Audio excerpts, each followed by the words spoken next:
Yung mga baguhan po dyan, para sa inyo po ito, yung mga baguhan magtatari. Ayan. Ito pala yung design ng tari ko. Ayan o. Pakpak langaw. Makapal siya. Pakpak langaw. Mayroon din akong sangkong.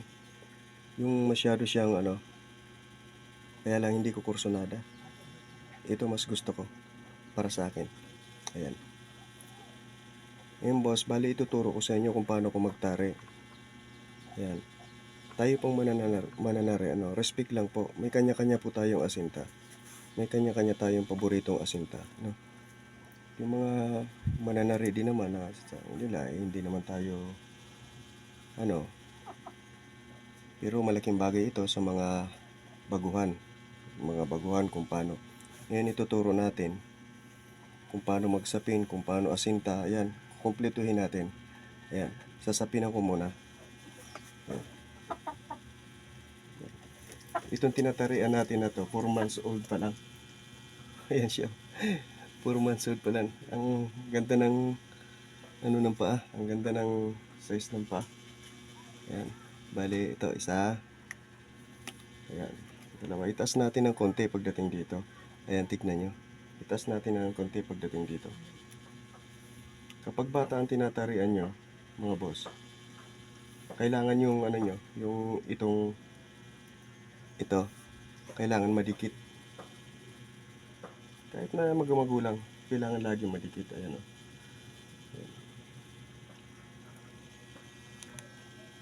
Ayan boss o. Kailangan maganda yung pagkalapat nyo dito. Kung nagbidbid kayo, kailangan walang hangin. Ayan. Kinakat ko lang ng konti para mabilis yung video natin. Kasi yung ibang mga viewers, hindi nila natatapos yung ano. Basta importante, pag nag-ano kayo rito, yung hangin niya, lagi nyong sanayin nyo yung kamay nyo na lagi nyo ginaganyan, no? Para yung hangin niya makuha. Kasi kapag may hangin ang loob ng sapin, pag pumalo siya ng malakas, may tendency na bibigay, lalambot yung ano, yung sapin. Yan. So mawawala doon sa direksyon yung palapat ng tari natin. Guys, yan. Ilalagay ko yung ano, ilalagay ko yung tari. Ayan. Yes. Tapos yung sukat naman ng paa ng manok. Pag sa akin, pag bata pa, hindi ako masyadong nagpapahaba ng ano, ng tari. Ganyan lang guys, hanggang dito lang. Okay na sa akin yan. Hanggang dito lang. Yan.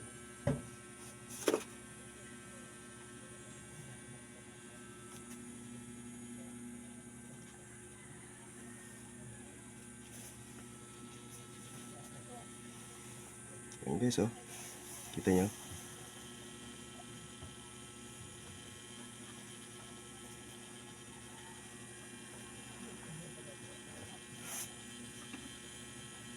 Okay, so yung ganyan-ganyan na asinta, okay na sa akin yan, oh. Kita nyo? Lapit natin camera. Ayan, oh. Para may matutunan kayo na ano, lalo sa mga baguhan dyan. Laking bagay ito para sa inyo. Yung mga marunong naman, pwede naman yung ano, skip yung yung video na to. Ayan, oh. Ganda na. Ganda na. Ganda na, oh. Grabe. Wala nang kakaba-kaba. Happy na tayo rito pag ganitong asinta. Yan, oh. Ganda. Yan, oh. Kita natin sa video. Kita natin sa video para makuha nila yung tamang formada. Nakikita nyo ba? Ayan. Happy na tayo dyan.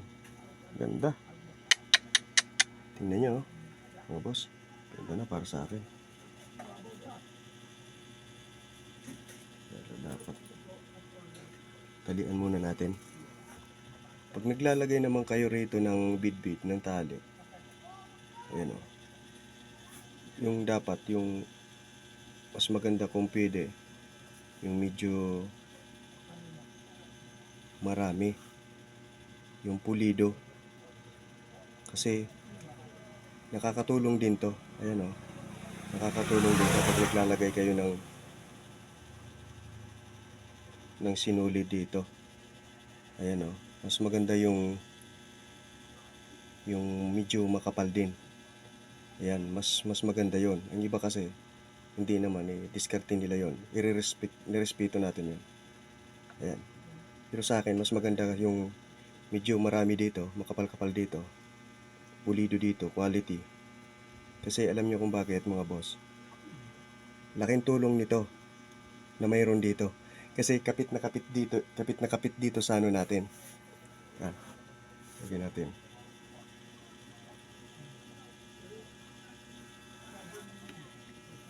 Lapat natin.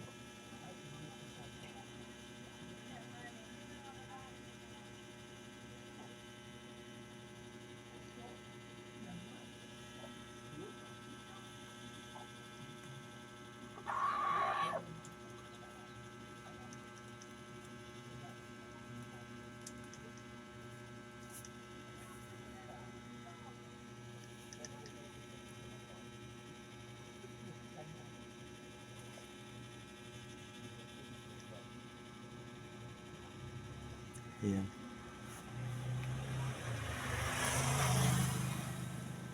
Kita nyo ba? Medyo malabo ang ano. Kita nyo.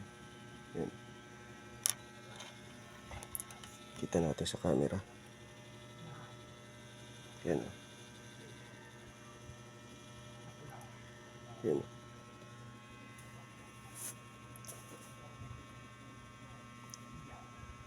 Yan ang asinta ko. Yan ang asinta ko. Ayan. Sumasali din ako sa mga derby.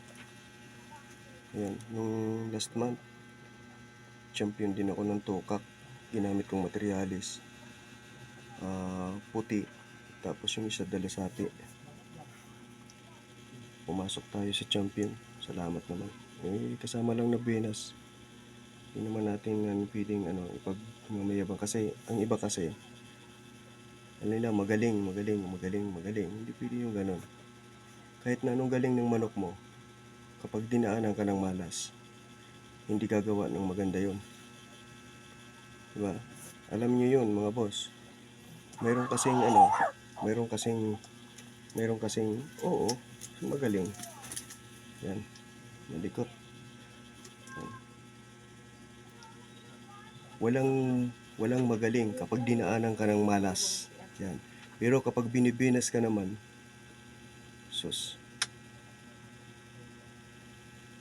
para silang dumaan sa butas ng karayong kapag sinalubong nila ang binas mo. Mga boss, hindi ko na ito ididiretso. Ang gusto ko lang matutunan nyo kung paano yung tamang asinta. Magandang asinta, yung mga baguhan dyan. Sana may matutunan din kayo. Konti, ito yung para sa inyo talaga to. Ayan. Champion na rin tayo sa pasti skill. Yung nakaraan lang din. Kasi mahilig tayo sumali sa mga labanan na ganyan. Kasi hindi dito pagdating kasi sa mga derbihan, hindi dito yung kailangan ng malaking posta mo. Umabot ka lang sa minimum. Lumagpas ka lang ng konti sa minimum. Okay na yun. Ang importante, ang materialis na ginagamit mo, ang manok na ini-entry mo, ang importante, yun ang mabigat. Yun ang importante, yun ang mabigat. Dapat yung manok mo na ginagamit, yun ang mabigat dapat na talunin. Pumili ka talaga ng manok na talagang malapit sa katotohanan. Yan. Hindi doon involved na porke derby, maghahanda ka ng maraming pera, hindi. Kailangan, ang paghahandaan mo, yung manok mo kailangan matibay.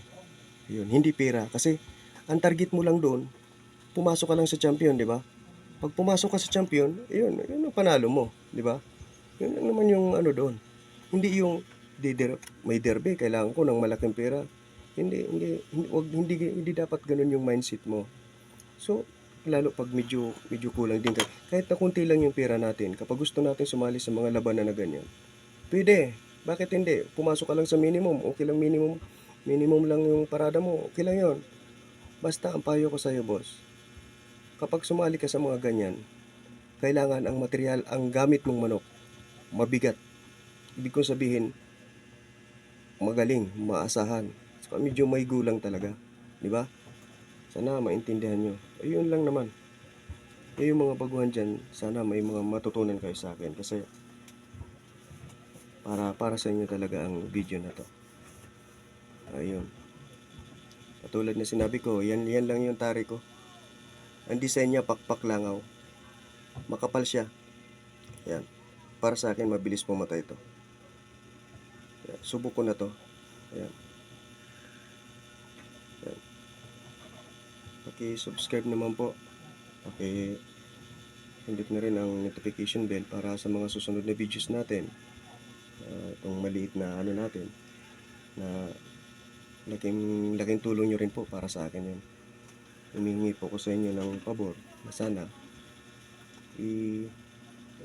paki-like naman po, paki-subscribe naman po. Yun lang po para matutulungan ko rin kayo. Tayo mga Pilipino, magtulungan tayo, lalo na kapag sabungiro ka. Yan. Salamat po.